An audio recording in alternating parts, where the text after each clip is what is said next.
Hello everyone, welcome back to another video today, and this video is on the preview for the massive clash this week between Sheffield United and Chelsea. So will Sheffield United generate up their hopes of survival and slowly get above that 11-point tally, or will Chelsea on the cups of two important victories against Burnley and Tottenham get a very important victory against Sheffield and get near to that coveted top 4 spot? So let's start the preview. Sheffield United come into this fixture on the back of a morale-boosting victory in a 6-pointer, a relegation scrap against West Bromwich Albion, while Chelsea come into this on the cups of a victory against their London rivals Tottenham Hotspur away from home.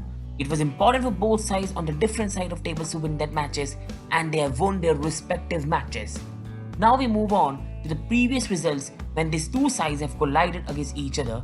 So, since Sheffield have been promoted into the Premier League, these sides have played in the Premier League 3 times, 1 time this season, 2 times last season, and last season, Chelsea got 2-2 draw at Stamford Bridge where they threw away a 2-0 lead, while Sheffield dismantled them.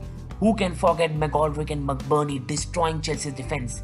While this season Chelsea took some of the revenge, and when Chelsea were on the 17-match unbeaten streak, this was one of the best results that even after going 1-0 down, Chelsea battered them 4-1.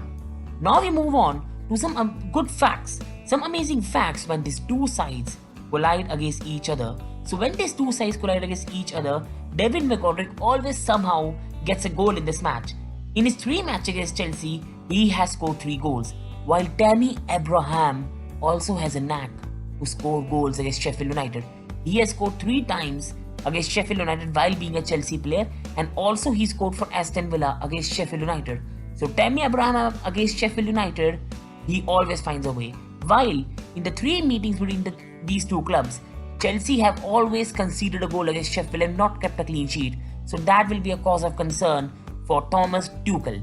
Now we move on to the other part of the video, and that is Sheffield United stats this season, looking into the opposition for Chelsea this week. So now we move on to Sheffield stat, and if you look properly to a Sheffield stat, they have only 11 points from 22 games, where they have only won 3 games, drawn 2, lost the other 17. David McGoldrick has been the highest goal scorer with 6 goals in all competition, from which 5 are in the Premier League, showing you what a big problem they have in terms of goal scoring. They have only scored 14 goals this season, which is second lowest after Burnley, who have 13, another major problem for them. They haven't played bad this season, but they didn't have no one who were able to convert their chances. And Sheffield United but Chelsea need to be careful, have changed their fortunes, and in the last 5 matches, they have acquired 9 points, from which there is a victory at Old Trafford. Now we move on to the injury news of both the teams, and we start with Sheffield. So George Baldock is a doubt for this match. He went as a substitute in the last game because he had a bit of knock. Now we don't know will he be available for this game. He might be a 50-50, and same goes for Enda Stevens.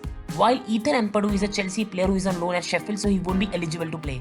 While we move on to Chelsea, and for Chelsea, seeing Thiago Silva suffering an injury against Tottenham for Chelsea fans was really worrying, and he will not play in this fixture as per Thomas Tuchel, who think this fixture has come so early. While Kurt Zouma and Kai Havertz are rumoured that, as per some reports, that they are fine, but still they might be doubt for this fixture, while Hakim Ziyech and N'Golo Kante are fit. N'Golo Kante played as a substitute in the last game. So Chelsea have only one injury concern, while Kurt Zouma and Kai Havertz have a bit of doubt. Now we move on to the predicted lineups of both the sides, and I start with Sheffield. So in my opinion, Sheffield go with their regular proper back 3, Barsham, Jagielka and Egan. Because of no Ampadu and no Stevens, they will have to go with Jagielka. Otherwise, Stevens will come for Jagielka. Ramsdale will be the keeper, who will have a very, very important role in this match to save Chelsea shots and keep Sheffield in the game. While Jayden Bogle will go at the right for Baldock. At the left it will be Max Lowe. In the middle it will be 3 of Lundstrom, Flack and Norwood to provide some protection. And it will be McGoldrick and Burke. Now people will say it will be Billy Sharp, but I think for this game he might go with Ollie Burke. I don't know, I have a thing in my heart that he will go with surprise. He will go with a bit of pace for Oliver Burke, while McGoldrick will be more physical. Now we move on to Chelsea lineup, and in my opinion Chelsea will go with that Edward Mendy, who is permanent, will play in this match. While because Thiago Silva is not fit, it will be Andres Christensen, who has to have a very good game because he struggles, and he's really struggled against McGoldrick in the past. While Cesar Azpilicueta and Rudiger will remain in this team, along with them we will have Marcos Alonso, Jorginho, Kovacic, and then I think at the right, for Chelsea at the right, it will be not Reece James, it will be Hudson-Odoi moving on to his right wing back position, while Alonso is at the left wing back position, Jorginho Kovacic in the middle, with Pulisic making a return, and finally starting a game under Thomas Tuchel with Hakim Ziyech at the right and Tammy Abraham as a striker. I was thinking that Oliver will get his chance, but I think Thomas Tuchel will love his side to press, and sadly, Oliver Giroud does not suit that. Oliver Giroud will stand in a particular position, but he cannot tirelessly run the way Tammy Abraham or Timo Werner does. While I think to be more attacking, he will drop James, put Hudson-Odoi at the right wing back, and put Pulisic, who has played well as a substitute, along with Hakim Ziyech, who is now injury-free and will play in this match. So these were the two lineups. Now we move on to the final part, and that's prediction. And this is a hard game. Now let's first of all think about Sheffield. Sheffield will play a hard game here. They will sit back, they will wait for the opportunity to bounce, or they will be happy to take a 0-0 draw away or get a late goal after 78 minutes. So their target will be to keep it 0-0. The last time these teams met each other at Sheffield's ground, it ended 3-0 where they targeted Chelsea's soft centre-backs.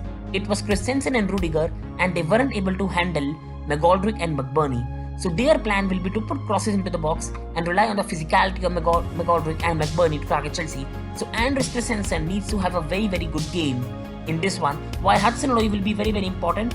He will be up against Jurgen Bogle, and he needs to target the young wing-back and use the space he gets to get Chelsea the goals. Offensively, still Chelsea are struggling because goals are coming only from defenders, and Chelsea needs someone to step up in the offensive way. So I think Chelsea will struggle a bit, but I think the quality will shine away. Chelsea won't concede, in my opinion. They will be more aware this time, so they won't be going away with physicality, and I think it will be 2-0 victory with Hudson-Odoi getting 1 goal while Tammy Abraham getting other. This was my prediction. I hope you enjoyed the video. Thanks for watching.